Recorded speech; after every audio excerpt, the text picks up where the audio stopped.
Hey, we're back here on the GameSpot stage, day 2 of E3 proper, and I am joined by Ian from CCP. Hey Ian, how you doing, man? I'm very well, thank you. Good to see you again. Yeah. So Ian works, and you basically the mind, the brain, the body behind Eve Valkyrie. Is that correct? One of the many good brains and bodies behind it. Yeah. Well, no, but it was your idea, right? Initially, it was not my idea, but I was one of the first guys in our Iceland studio to get involved. Yeah. Basically, once I saw my first glimpse of like a space sim on the Oculus Rift, I wanted in, and so yeah, I was very excited to get on it, and it's been over a year already. Yeah. It's crazy because it still feels like this new thing, but yeah, it's been around for a year. That's crazy. It must have been kind of weird watching your baby like grow and morph into this kind of big thing now. I guess, yeah. E3 was where it really kicked off for Valkyrie. We originally showed it at FanFest 2013, and people got very excited about it there. But at E3 that was the Eve audience, right? Yeah, I mean, you like, is everyone going to be excited like exactly, they are? Exactly. We showed it first to our Eve audience, and they said, great. But when we showed it to like everybody else at E3, then it just exploded. We started winning, awards at the show.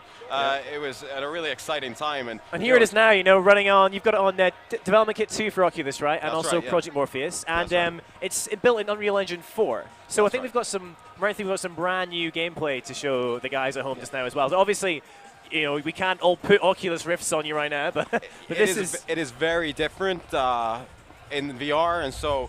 If anybody who gets an opportunity to try it, we totally recommend that they do. Yeah. Okay. So talk us through this new gameplay footage then. Here it comes. Right.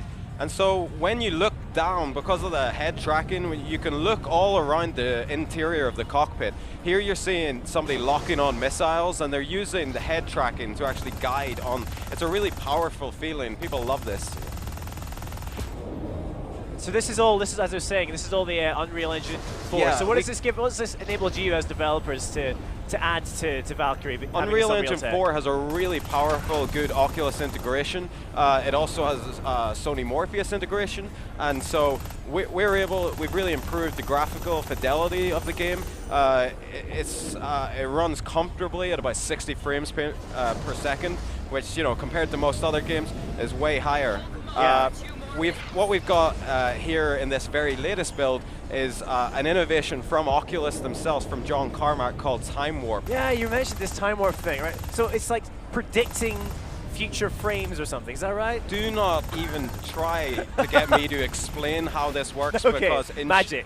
Wizards it works through Magic and Wizardry. Okay. Of John Carmack, and I saw it for the first time actually on Tuesday when we got our build. It's that new, and it's difficult for us to tell, but it feels like it's running over 90 frames. It's just incredible. When you have the Rift on and you shake your head, you're very quickly looking around the game, and we're not missing a frame. There's no shearing. There's no motion blur. It's a really amazing innovation. Cool. And they're not done yet. It just keeps getting better. So it's really exciting to work on this. It must be quite difficult at working as well, though, on a game for hardware that is not finished yet. That is still in development, because you never know what's going to change. It keeps you on your toes, Cam. I mean, what if they add I don't know, smell-o-vision, and then you gotta suddenly incorporate that? I mean, please don't do that. But that's a good question. If you could add anything, Ian, to Oculus, to Project Morpheus, other functionality, what would it be? What would you like to be able to include in your Valkyrie experience? We're working on things like rigged skeletons, so that when people move their fingers on the gamepad, the fingers in the game would move. We're not quite there yet, but it's definitely something we're going to work on. We also have, with the Morpheus, you have the Move controller, so the actual DualShock 4 has a sensor in it, and therefore moving the pad will... So your avatar, as you move the pad, could move it as well. And so whenever you add that kind of stuff, people start to have, you get those tingles when you realize that this virtual world that surrounds you, that immerses you, you get real feedback in your actions outside of the game. Cool. I mean, that's what I do, yeah. Now at FanFest this year, you guys... Here we're showing some old footage. This is from last year, so you can see how far we've come. Yeah. Yeah. So it really is quite different. I always think Unity engine, everything looks quite purple. I mean, it still looks gorgeous, but it's... Well, we created this in a month. Yeah. You know, this version. Wow. So we worked on the Unreal 4 version for about 5 or 6 months now. So yeah. All right. With 20 guys, whereas this version you see was done with about less than 10. Wow. Okay. In our spare time as well. Well, it must be really fun being able to like devote yourself to that now. So is this the one project you work on now? Yes, this is all I do. Yes, Valkyrie, awesome. Now at FanFest, you guys had a few announcements. You know, you mentioned that Katie Sackhoff is the voice. You know, Starbucks. She is wonderful. Raun. Raun is the leader of the Valkyrie. Yeah. You know, we're developing this lore for the Valkyrie universe. Valkyrie, you know, resides sort of inside the lore of the EVE universe, but isn't connected to Tranquility, the EVE Online cluster. Is Katie here at E3? Is she come along? She's not, but she's stated that she definitely wants to make it to FanFest in Reykjavik next year, and that will be a real treat for our fans. Have you met her yet? Have you got? I've not met her, but we've flown over to LA to record, to do some of the voiceover. Our current version of the game has Katie speaking to you. You've tried actually. I love how at the beginning of that gameplay, it's very deliberate. She's like, "Listen to my voice," and you're just like hinting, like, "You must recognize my voice. You must have watched Battlestar." When Katie speaks, you listen. Yeah, exactly. That's great, man. Well, so what else? What else are you guys? So you've obviously got this new time warp tech. What else is new in the build that you're showing off? Is it the same mission as this build you've had before? is very closely related to the build that we showed at FanFest, which was only weeks ago. For us here at E3, you know, most of these people didn't get the opportunity to come out to Iceland, so we're just showing them where we got to for that big public showing. Back in Newcastle, where we developed Valkyrie, we're working on just the whole rest of the game. Many more ships, a lot more great art, all those little innovations with the VR that I mentioned about the rigged skeleton. It's going to be, we're going to show a lot more in the next few months. Yeah. Cool. I mean, the demos, excuse me, the demos that you've shown off when I played, they're always those, they're really short encounters, like 3 minutes. Yeah. Is the plan to have all the game modes, these short, brief dogfights, and you play lots of them? Relatively short.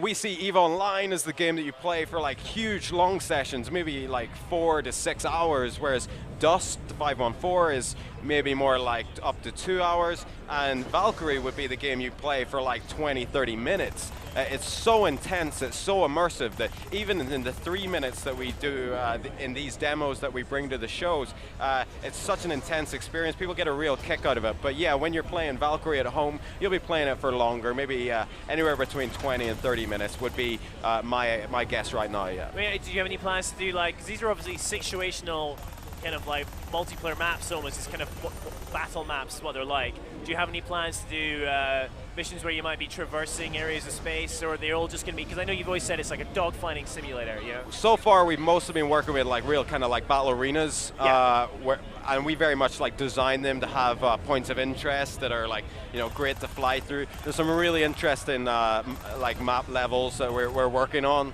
back in Newcastle, and thankfully with the EVE universe, we have a vast amount of content to draw from.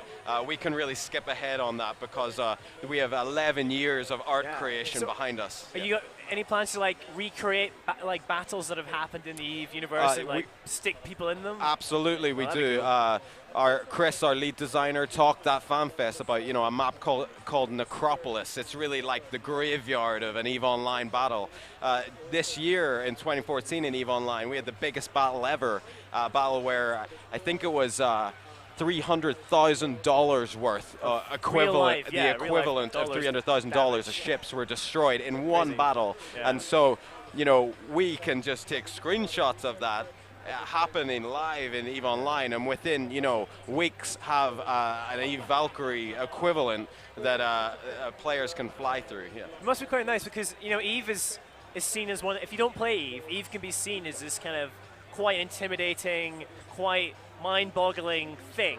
But then it must be nice to have like Valkyrie. It's most people's favorite game that they don't play. Exactly, completely. I find it fascinating, but I've only played a few hours of it. I was like, oh. But like Valkyrie is the opposite. Valkyrie is like super easy to understand. It's a really accessible way for people to enjoy the EVE universe, to we have these such beautiful ships.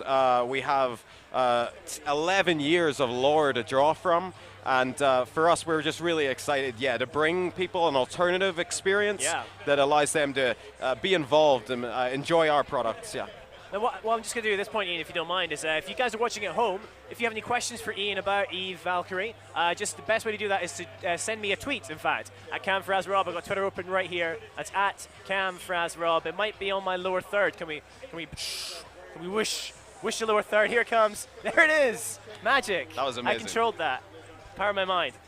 Ian, I still have a few more questions for you, though, if that's okay. So, what's it like working with Morpheus? That's what I want to know. It's really great. Like, Sony are really big into VR. Yeah? Like, okay. Because it wasn't a huge part of their press conference. It was kind of like, you know, they were like, oh, we love the camera. And then they had that brilliant little jibe at Microsoft. They're like, we love our camera, which we never forced you to buy. And that was pretty good. But then it was then, like, used as a way to almost, I felt it was more of a tease for what's to come in the future. But you're telling me they're quite committed now, are they? I believe, you know, normally what I see with these shows is there's usually one message. And I think between Sony and Microsoft, they were, you know, trading over games. Morpheus will have its day. We've actually been working with Morpheus for a year now. Wow, you kept well done keeping that secret. That was we first saw it, you know, a while ago, you know, and we love working with Sony, and the headsets come a long way. I always think about the ergonomics of these headsets, and it's got some really good ergonomics. It looks really, you know, good. It feels good, and it's, you know, it's 1080p. It's got great characteristics, and we're really excited that PS4 owners will be able to play Valkyrie. So E3 in like 5 years' time, do you think we're going to see a much bigger VR presence, basically? I mean, how it could go really far. It could be that, you know, VR takes over. I mean, when you try VR, it is such a intense experience. I really believe that there's a huge appetite for more VR experiences. The gaming, you just get such a, you know, such a great journey from a great VR experience.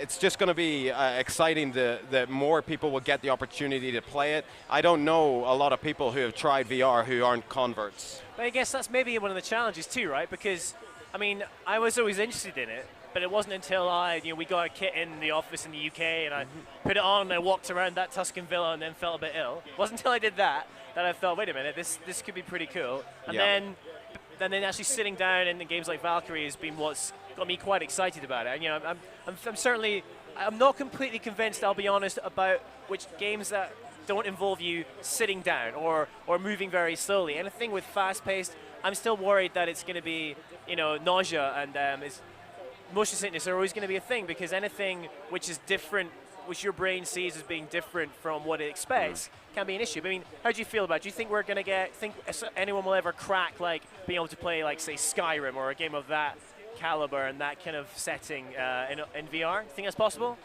Yeah, I think VR has challenges, but the brains that are behind the efforts to overcome these challenges, like, let's not write them off. You know, I really believe that the progress that we've seen in just 1 year is just mind-blowing. I suppose it is really, it is in its infancy, isn't it? Yeah, so. Exactly, and therefore, we're getting there, and the desire is behind it. You know, we saw with Facebook's acquisition of Oculus, like, this is good news for all of VR, because it just shows that, you know, people really believe, you know, that this is, not only is it coming, but, like, it's coming soon, and when it comes, it should be a really high quality experience. And speaking of when things are actually going to land, do we have any idea when is Valkyrie going to be finished? I know it's going to be playable only once people can actually buy, you know, like a Morpheus or an Oculus. But when are you guys aiming? Valkyrie's release date will be closely related to those of the Morpheus and the Oculus. So we'll have to wait and see. Brilliant. Of course I know.